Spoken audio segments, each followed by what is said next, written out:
Hello everyone, welcome to my YouTube channel. आप सभी का स्वागत है हमारे आज के इस वीडियो में। और जैसा कि आपको पता है, साल 2024 रेलवे एस्पायरेंट के लिए बिल्कुल भी अच्छी खबर लेकिन नहीं आया है, क्योंकि जहां पिछले 5 साल से रेलवे एस्पायरेंट को इस बात की उम्मीद थी कि इलेक्शन से पहले बड़ी संख्या में वैकेंसीज हमें देखने को मिलेंगी, ऐसा कुछ भी नहीं हुआ है। और सरकार ने छात्रों का ये सपना तो तोड़ा ही है, साथ ही जो एग्ज़ाम कैलेंडर यहाँ पर रेलवे ने जारी किया है उसकी भी बहुत जल्दी बैंड बजने वाली है। ऐसा मैं क्यों बोल रहा हूँ, चलिए ऑफिशियल नोटिस के माध्यम से आपको बताता हूँ। और एसएससी नहीं बल्कि ये रेलवे है, ये बात आपको समझनी होगी, क्योंकि एग्जाम कैलेंडर केवल एसएससी यूपीएससी में ही फॉलो होते होंगे। रेलवे का इससे दूर दूर तक का कोई नाता नहीं है। हालांकि इस बार ये जो नई पहल यहाँ पे रेलवे की तरफ से की गई है, देखते हैं कि इसमें कितना रेलवे सक्सेसफुल होता है। बाकी जो नोटिस आपको मैं अभी दिखाने वाला हूँ उसको देखने के बाद तो आप भी यही बोलने वाले हैं कि जो एग्ज़ाम कैलेंडर है ये किसी भी हाल में फॉलो नहीं हो पाएगा। तो चलिए देखते हैं वीडियो में क्या कुछ है। उससे पहले चैनल को अभी तक सब्सक्राइब नहीं किया है तो चैनल को सब्सक्राइब करके बेल आइकन को प्रेस कर लीजिए।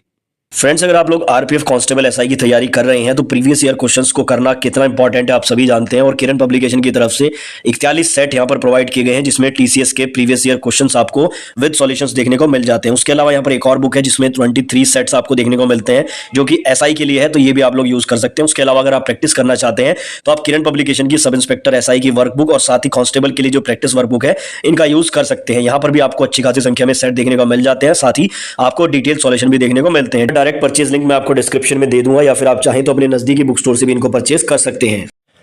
तो देखिए, जैसा कि आप लोगों को पता है कि रेलवे ने एक एग्ज़ाम कैलेंडर जारी किया है जिसमें LP technician, NTPC, group D, ministerial और बहुत सारी वैकेंसीज़ का ब्यौरा दिया गया है। और कहा गया है कि प्रत्येक वर्ष आपको ये वैकेंसीज़ देखने को मिलेंगी। लेकिन सवाल यहाँ पर ये उठ रहा है कि वैकेंसीज हर साल आएंगी तो ज़रूर, लेकिन क्या उनका जो रिक्रूटमेंट का प्रोसेस है वो भी एक साल में कंप्लीट हो पाएगा या नहीं। अब इस सवाल का जो जवाब है वो आपको इस वीडियो के लास्ट तक खुद ही मिल जाएगा। उससे पहले आप देख लीजिए, यहाँ पर आपको पता है 2023 में जीडीसी की एक वैकेंसी निकाली गई थी, और जीडीसी में भी फर्स्ट टाइम ऐसी पहल की गई थी कि जीडीसी को जो है सेंट्रलाइज्ड वे में निकाला जाएगा। यानी कि पहले क्या होता था कि अलग अलग जोन में जीडीसी की वैकेंसी अलग अलग निकाली जाती थी। जिस जोन को आवश्यकता होती थी वो अपने अकॉर्डिंग वैकेंसी निकाल के और उसका प्रोसेस कंप्लीट करा लेता था। लेकिन रेलवे ने बोला कि नहीं, ऐसा नहीं करेंगे, हम पूरे जोन की वैकेंसी एक साथ निकालेंगे। और एक साथ वैकेंसी निकाली भी गई। लगभग 10,000 पदों पर एएलपी टेक्नीशियन, जेई और ट्रेन मैनेजर की वैकेंसी निकाली गई। लेकिन यहाँ पर जो रेलवे की हवा है वो पहले ही निकल गई, क्योंकि 15 दिसंबर को जो पहला एग्जाम हुआ उसमें ऐसी एग्जाम कंडक्टिंग एजेंसी को चूज किया गया था कि वो एग्जाम ही कंडक्ट नहीं करा पाई, और उसके बाद आगे के जो एग्जाम है उसको पोस्टपोन कर दिया गया। अब यहाँ पर इन्होंने अभी 5-7 दिन पहले एक नोटिस निकाल कर ये बोला कि भाई जो सेंट्रलाइज्ड वे में हम वैकेंसी को चलाने वाले थे वो हमारे बस की बात नहीं है, सभी जोन जो है अपना अपना देख लो। यही नोटिस का मतलब निकलता है, अगर आप इसको सिंपल भाषा में समझेंगे। इन्होंने कह दिया कि अपने अपने अकॉर्डिंग आप वैकेंसीज देख लो, अगर जरूरत है तो बढ़ा दो, जरूरत नहीं है तो कम कर दो, और अपने जोन के अकॉर्डिंग उनको फिल कर दो। ये नोटिस निकाल के उन्होंने यही बात बोली थी, इस नोटिस में यही लिखा हुआ था। उसके बाद क्या हुआ, सभी जोन एकदम से जो है प्रतिक्रिया दिखाने लगे, और पटना ने सबसे पहले कहा कि भाई हमारे पास वैकेंसीज बहुत कम है, हम तुरंत 60 वैकेंसी एलपी की बढ़ा देते हैं। और इन्होंने वैकेंसी बढ़ा दी और ये बोल दिया कि हम जो है प्रोसेस अपने आप करा लेंगे। उसके बाद कल आप लोगों ने देखा नॉर्थ वेस्टर्न रेलवे जयपुर ने भी कुछ ऐसा ही किया। इन्होंने क्या करा, इन्होंने भी वैकेंसीज को बढ़ाया, और वैकेंसीज बढ़ाने के साथ साथ इन्होंने ये भी कहा कि हम दोबारा से फॉर्म भी भराएंगे और हम अपने अकॉर्डिंग जो है इसका एग्जाम भी करा लेंगे। तो चलो यहाँ तक ये तो पता लग गया कि भाई रेलवे के बस की बात नहीं है सेंट्रलाइज वे में जीडीसी को कराना। उसके बाद एक नोटिस आता है ये वाला।